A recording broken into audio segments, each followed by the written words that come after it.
And there's a great comparison that we can make very briefly here that will help everybody to discover the beat of their healthy heart. And that is that when you're at rest, either lying down or sitting in a chair, your heart beats a certain number of times a minute. Now, let's go through a little bit of a comparison here.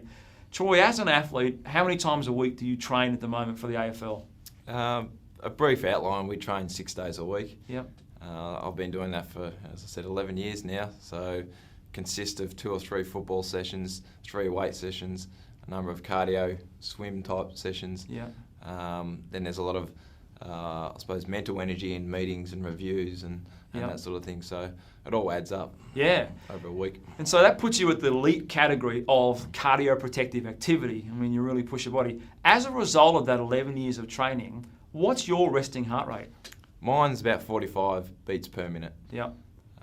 And that's obviously being in the system and being an elite athlete for so many years. Yep. That's very low. Because the more that people are involved in physical activity, the more that resting heart rate comes down. Exactly. And so do you monitor yours quite regularly? Yes, we do. During the season, we're actually given a heart rate monitor and watch.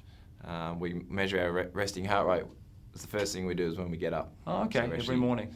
Put that on, lie in bed for 5 minutes, Yep. and get our resting heart rate. Because if there's any change over a certain period, our fitness staff can recognise that, okay, we might be coming down with a bit of a flu or a virus or that sort of thing. Yeah. And then they can monitor our training. Yep, okay, and they can make some adjustments.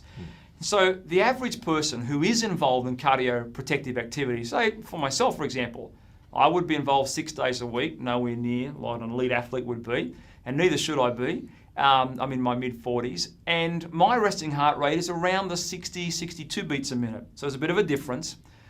The average person watching this episode has a resting heart rate of about 80 beats a minute. Now, this is very interesting.